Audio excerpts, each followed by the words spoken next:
The Raven. There was once a queen who had a little daughter, still too young to run alone. One day the child was very troublesome, and the mother could not quiet it, do what she would. She grew impatient, and seeing the ravens flying round the castle, she opened the window and said, "I wish you were a raven and would fly away, then I should have a little peace." Scarcely were the words out of her mouth when the child in her arms was turned into a raven and flew away from her through the open window. The bird took its flight to a dark wood and remained there for a long time, and meanwhile the parents could hear nothing of their child. Long after this, a man was making his way through the wood when he heard a raven calling, and he followed the sound of the voice.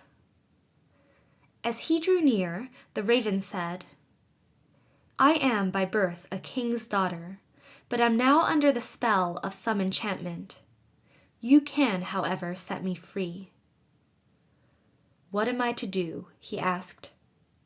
She replied, "Go farther into the wood until you come to a house wherein lives an old woman. She will offer you food and drink, but you must not take of either. If you do, you will fall into a deep sleep and will not be able to help me. In the garden behind the house is a large tan heap, and on that you must stand and watch for me. I shall drive there in my carriage at 2 o'clock in the afternoon for 3 successive days. The first day it will be drawn by 4 white, the second by 4 chestnut, and the last by 4 black horses. But if you fail to keep awake and I find you sleeping, I shall not be set free."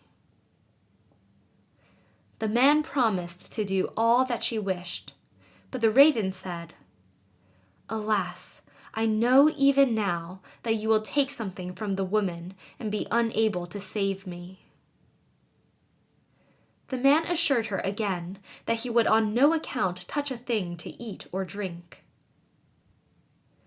When he came to the house and went inside, the old woman met him and said, "Poor man, how tired you are! Come in and rest, and let me give you something to eat and drink." "No," answered the man, "I will neither eat nor drink." But she would not leave him alone and urged him, saying, "If you will not eat anything, at least you might take a draught of wine. 1 drink counts for nothing." And at last he allowed himself to be persuaded and drank. As it drew towards the appointed hour, he went outside into the garden and mounted the tan heap to await the raven. Suddenly, a feeling of fatigue came over him, and unable to resist it, he lay down for a little while, fully determined, however, to keep awake. But in another minute his eyes closed of their own accord, and he fell into such a deep sleep that all the noises in the world would not have awakened him. At 2 o'clock, the raven came driving along, drawn by her 4 white horses. But even before she reached the spot, she said to herself, sighing, "I know he has fallen asleep." When she entered the garden, there she found him as she had feared, lying on the tan heap, fast asleep. She got out of her carriage and went to him. She called him and shook him, but it was all in vain. He still continued sleeping. The next day at noon, the old woman came to him again with food and drink, which he at first refused. At last, overcome by her persistent entreaties that he would take something, he lifted the glass and drank again. Towards 2 o'clock, he went into the garden and on to the tan heap to watch for the raven. He had not been there long before he began to feel so tired that his limbs seemed hardly able to support him, and he could not stand upright any longer. So again he lay down and fell fast asleep. As the raven drove along her 4 chestnut horses, she said sorrowfully to herself, "I know he has fallen asleep." She went as before to look for him, but he slept, and it was impossible to awaken him. The following day, the old woman said to him, "What is this? You are not eating or drinking anything. Do you want to kill yourself?" He answered, "I may not and will not either eat or drink." But she put down the dish of food and the glass of wine in front of him, and when he smelt the wine, he was unable to resist the temptation and took a deep draught. When the hour came round again, he went as usual onto the tan heap in the garden to await the king's daughter. But he felt even more overcome with weariness than on the 2 previous days, and throwing himself down, he slept like a log. At 2 o'clock, the raven could be seen approaching, and this time her coachman and everything about her, as well as her horses, were black. She was sadder than ever as she drove along, and said mournfully, "I know he has fallen asleep and will not be able to set me free."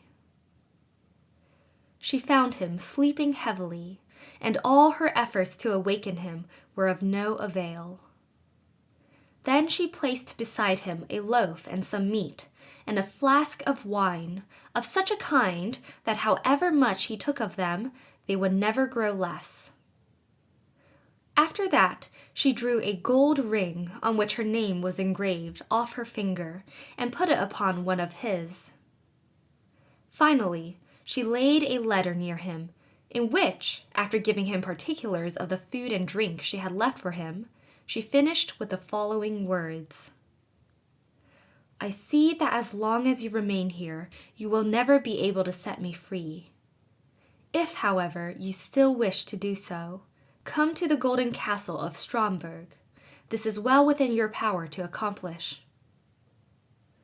She then returned to her carriage and drove to the golden castle of Stromberg. When the man awoke and found that he had been sleeping, he was grieved at heart and said, "She has no doubt been here and driven away again, and it is now too late for me to save her." Then his eyes fell on the things which were lying beside him. He read the letter and knew from it all that had happened. He rose up without delay, eager to start on his way and to reach the castle of Stromberg, but he had no idea in which direction he ought to go. He traveled about a long time in search of it, and came at last to a dark forest, through which he went on walking for 14 days, and still could not find a way out. Once more the night came on, and worn out, he lay down under a bush and fell asleep.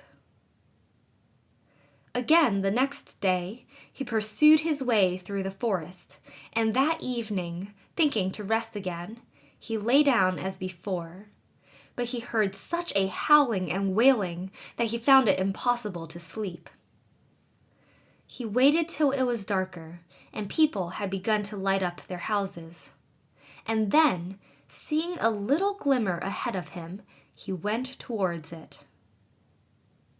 He found that the light came from a house which looked smaller than it really was, from the contrast of its height with that of an immense giant who stood in front of it.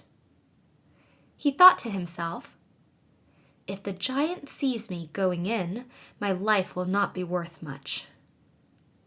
However, after a while he summoned up courage and went forward. When the giant saw him, he called out, "It is lucky for that you have come, for I have not had anything to eat for a long time. I can have you now for my supper." "I would rather you let that alone," said the man, "for I do not willingly give myself up to be eaten. If you are wanting food, I have enough to satisfy your hunger." "If that is so," replied the giant, "I will leave you in peace. I only thought of eating you because I had nothing else." So they went indoors together and sat down, and the man brought out the bread, meat, and wine, which, although he had eaten and drunk of them, were still unconsumed. The giant was pleased with the good cheer, and ate and drank to his heart's content. When he had finished his supper, the man asked him if he could direct him to the castle of Stromberg. The giant said, "I will look on my map. On it are marked all the towns, villages, and houses." So he fetched his map and looked for the castle, but could not find it. "Never mind," he said. "I have larger maps upstairs in the cupboard. We will look on those." But they searched in vain, for the castle was not marked even on these. The man now thought he should like to continue his journey, but the giant begged him to remain for a day or two longer until the return of his brother, who was away in search of provisions. When the brother came home, they asked him about the castle of Stromberg, and he told them he would look on his own maps as soon as he had eaten and appeased his hunger. Accordingly, when he had finished his supper, they all went up together to his room and looked through his maps, but the castle was not to be found. Then he fetched other older maps, and they went on looking for the castle until at last they found it, but it was many thousand miles away. "How shall I be able to get there?" asked the man. "I have 2 hours to spare," said the giant, "and I will carry you into the neighborhood of the castle. I must then return to look after the child who is in our care." The giant, thereupon, carried the man to within about 100 leagues of the castle, where he left him, saying, "You will be able to walk the remainder of the way yourself." The man journeyed on, day and night, until he reached the golden castle of Stromberg. He found it situated, however, on a glass mountain, and looking up from the foot, he saw the enchanted maiden drive round her castle and then go inside. He was overjoyed to see her, and longed to get to the top of the mountain, but the sides were so slippery that every time he attempted to climb, he fell back again. When he saw that it was impossible to reach her, he was greatly grieved, and said to himself, "I will remain here and wait for her." So he built himself a little hut, and there he sat and watched for a whole year, and every day he saw the king's daughter driving round her castle, but still was unable to get nearer to her. Looking out from his hut one day, he saw 3 robbers fighting, and he called out to them, "God be with you!" They stopped when they heard the call, but looking round and seeing nobody, they went on again with their fighting, which now became more furious. "God be with you!" he cried again, and again they paused and looked about, but seeing no one, went back to their fighting.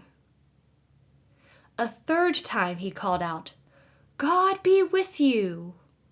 And then, thinking he should like to know the cause of dispute between the 3 men, he went out and asked them why they were fighting so angrily with one another.